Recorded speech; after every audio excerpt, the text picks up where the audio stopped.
Several minutes of commercial-free football starts now. Here are the Purple Mortgage Guys. Hey, welcome everybody to another episode of Purple Mortgage Guys. Tonight it's just myself and Goose. Tanner's on a little PTO, we'll call it again, with some mic issues actually on this one. So Goose, we're going to go through mock draft 2.0. Got some heat last time with our first one. Took best player available. I know you weren't on board with it. Tanner was. So we'll skip over, no matter if Bijan Robinson's available or not on this one at 23. We'll skip over that and maybe look at a position of need or two. So I don't know. What do you think? Yeah, I went and sabotaged Tanner's microphone so that he wouldn't. No, okay. He wouldn't take Bijan. Yeah, I'm normally all for best player available. I think part of best player available is positional value. So even if he's a massive talent, I just think we could get a player at a good value at that spot that we need. We have enough needs to meet all criteria there. All right. Well, if you've got the mock draft fired up and ready to roll, let's see what we got here on this one. All right.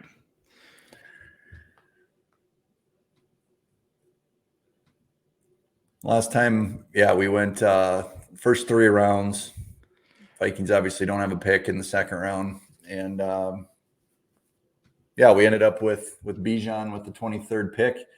Tanner was not backing down from that. So we just rolled with it. So the one thing that would be nice, again, with the positional value, maybe it's not a huge thing, but you kind of want someone there that you don't need of value. And hopefully someone trades up with you. So we'll get it started. Again, we'll probably look at stopping around 10 again, kind of see what the board looks like. Yeah, we want to see if those QBs roll off like they have been. So. There they go. So far, this looks like most of the mock drafts that I'm seeing. So let's give it a stop there. We've got Jalen Carter at 10. Richardson already at 4, Stroud and Young. What are you seeing there, Goose? Anything out of the ordinary? Well, Will Levis is available. So that's not always the case. At this point, are you thinking potentially trade up for Levis, or are you not a Levis guy? I think Levis can be successful in the NFL. To me, he's not a mortgage your future, go up and get quarterback. So if Goose is playing GM today, I am not. I'm not going up to get Will Levis. I'm pretty excited that Devin Witherspoon's still on the board. Smith and Jigba's on the board. The things that I've heard about Devin Witherspoon, I would be more inclined to make a big move up for him than I would be for Will Levis. Okay. Everyone loves him, but there's a couple of people who have like Chris Sims. He's got some really hot takes. Sometimes he's right. Sometimes he's wrong. He said Devin Witherspoon is the best corner tape he's seen in recent memory. And he was really high on Sauce Gardner and said similar things about him. So the fact that he watched him last year and said that about Devin Witherspoon is pretty impactful. So I'm not going to mortgage the future here. You're not. Okay. If there's a trade up at this point, Vikings fans are thinking it's a QB, right? Like they're going to assume that no matter what. Yeah. That would be exciting. Well, as tempting as that would be. Let's let it roll here for a few minutes. There he goes. Next pick. Okay. Good call. Well, Will Levis is gone. Addison's gone. Smith and Jigba's gone. So this is probably the last chance that you maybe look at jumping a couple picks up. So our previous pick on the 1.0 with Kwesi Weber, who's not with us tonight, we got Bijan going to the division rival now instead. So yeah, that is one that I've seen mocked a couple of times. It seems crazy to me because they signed David Montgomery. They've got DeAndre Swift. I mean, that would be a Tanner Weber drafting a running back in our scenario with Madison and Cook, and it's a lot of money invested in a position that everyone is moving away from. So Okay. Interesting, but obviously, with the Lions have done a really great job building their roster the past couple of years. I'd see that pick and be like, makes me pretty nervous with their O line and some of their receiving weapons. But also their defense needs the help, and so that would be a plus. At this So, point, Brian Branch, safety is not necessarily a huge need, but he's a big hybrid player. Plays slot and safety. Really good, like Minka Fitzpatrick type player for Brian Flores that you can move all around the field, kind of use as a weapon. So there's some recent traction with him and the Vikings just because he could maybe come in and like fill a slot need.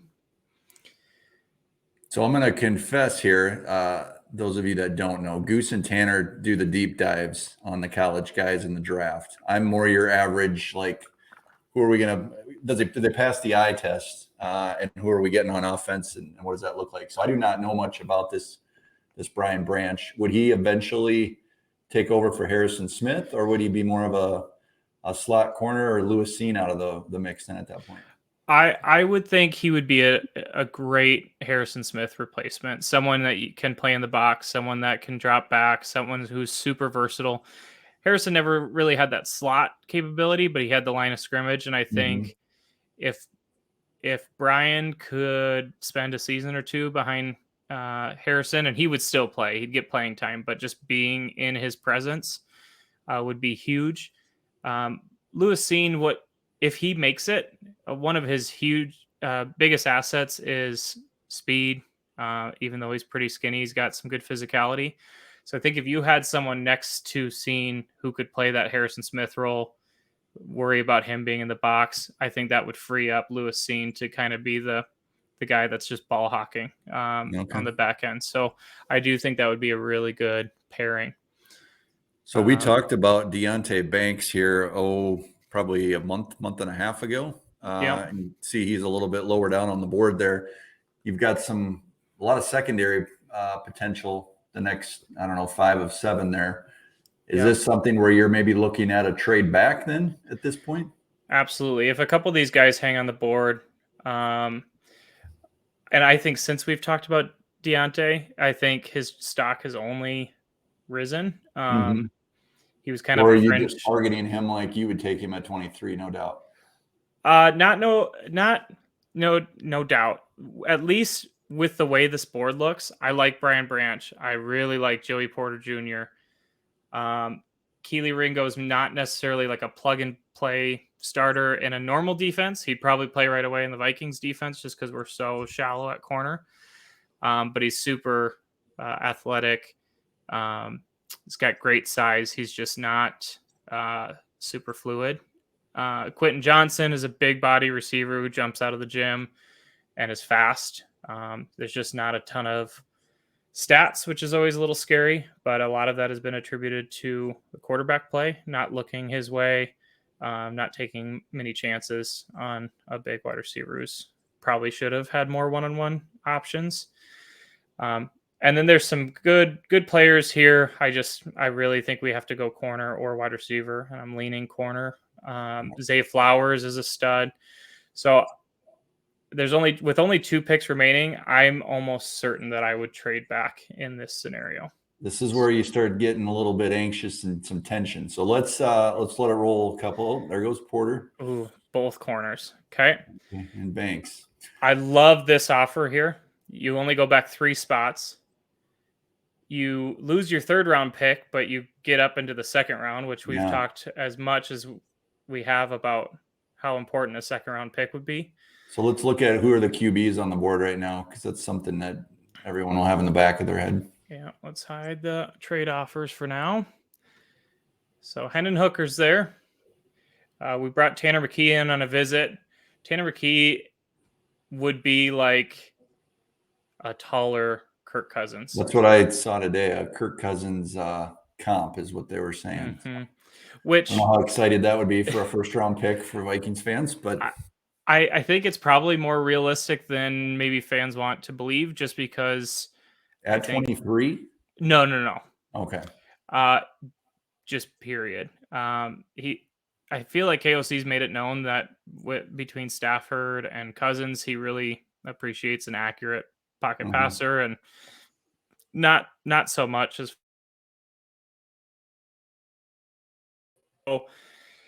who knows. There was some rumblings on Hendon Hooker.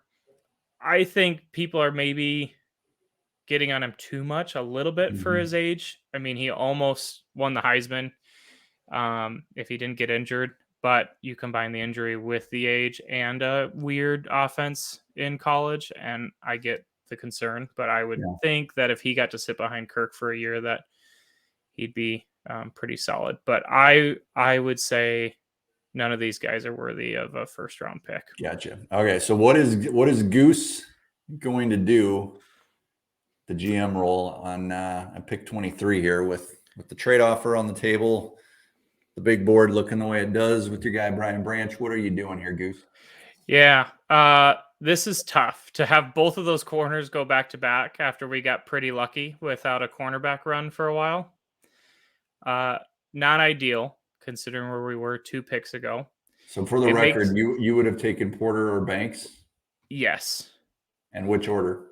What were they uh, going? yes, Okay. probably Porter or Banks. In real life, I'll be shocked if Porter makes it past the Steelers. They need Okay. corner. The bloodline, Yeah, like, yeah. it's That just makes such too a much sense. slam dunk. What I worry about here is it's like, okay, now I don't love any of the corners remaining. Don't want to get too cute, right? I don't want to get too cute. So if I trade back, but I also don't love picking any of these corners here. Mm-hmm. Um, Brian Branch is certainly an option, but it doesn't necessarily fix our corner situation. Right. Wide receivers, there's a ton of talent, but I think it's going to be easier to get a wide receiver number 2 in the second or third round than it is going to be in the first, or to get a corner in the second or third round. So we had 2 other trade offers. That's a future, doesn't really do anything That for doesn't me. do it This is for us here. way too far back. Um, unless this is Cortland Sutton, but he's not a cornerback. No.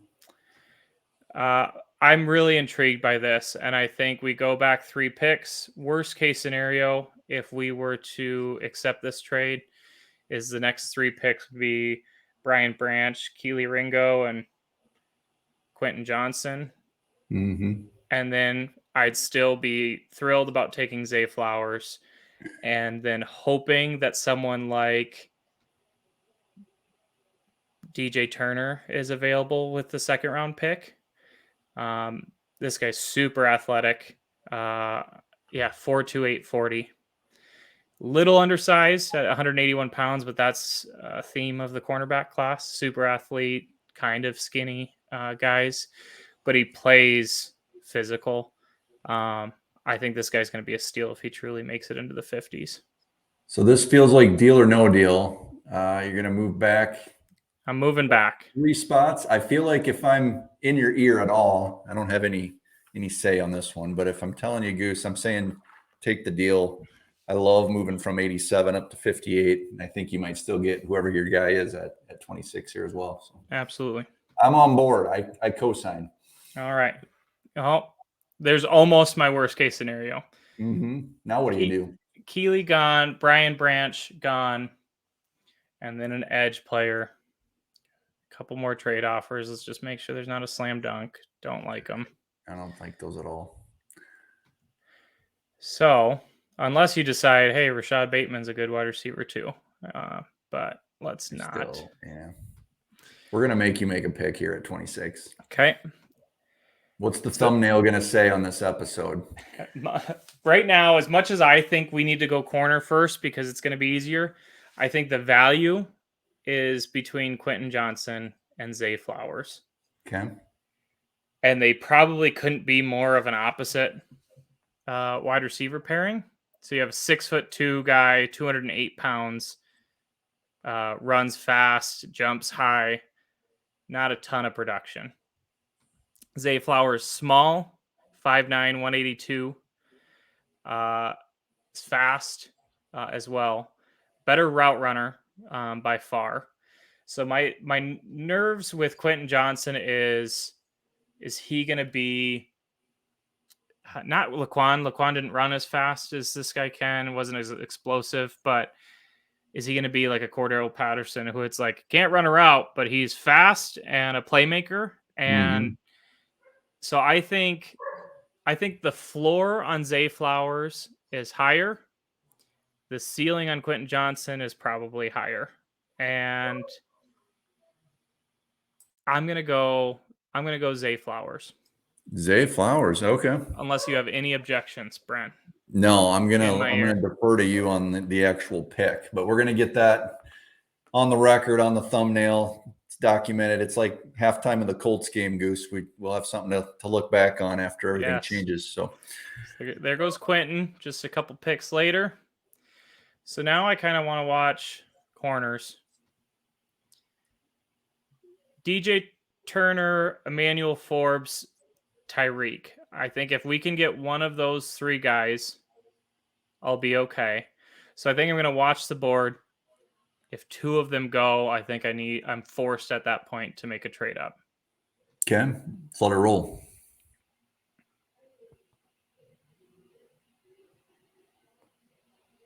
So far, so good. It's a long. There goes a corner, but not one of my guys. Yeah. Way less long to wait than when we were sitting at 86. I like this trade a lot. All right. Do we get greedy? No good offers. Too far back. So now I got my pick of the three. Which I was not expecting. So I lean towards DJ Turner. I think Tanner here takes Emmanuel Forbes. We can say whatever we want about Tanner. He's not here. So. Yeah. I'm gonna go with this big board. I think I like DJ Turner, maybe just a titch more than Emmanuel Forbes. Okay. I feel like I think Vikings fans would be pretty happy if that's how the first two rounds played out. You got a second round pick, which we aren't expecting going into it, and still got your guy the first round. So I think with those two picks, we have two guys that are likely to make a big impact year one. We need that. We can't be drafting these players and then have question marks for the third year in a row, it feels like. So yeah. And then what we added with both of them is speed, which has been a big headline of the offseason, that the Vikings want to get faster. And I think we do that with this draft. I'm pretty happy with the way the board fell to us. But yeah, if I look at this right here, I'm pretty excited about that. I would say that would be, let's see, I'm grading you, Goose. I'd give you an A minus. You'll take it, huh? Make me the GM. We didn't grade Tanner, so we'll have to do that on a future one here. Yeah, he graded himself. Oh, I'm sure. A plus. You asked for a grade. Tanner goes, "Oh, I love it." I'm like, "I hope so. You made the picks." Awesome. Well, there you have it. I want to get some comments. Anyone watching this mock, let us know what you think. Throw it in the comments. Who's your GM? What's that? I want to know who their GM is after the two drafts. Yeah, who's your GM? Quasey's not working out after 2 years. They make the phone call and they hire Goose, or do they shoot Tanner a DM on Twitter and they hire him? I don't. What are people doing? I'd love to know that in the comments. I feel pretty confident about this. Team Goose, Team Tanner. Let's go. Well, we'll come back again, do another one of these. We got 2 weeks to go till draft night. We're probably going to do something live on draft night too. So if you've not yet subscribed, hit subscribe to our channel. Leave a comment. We'll address it next episode here. Have a great day, everybody. We'll be back again before you know it.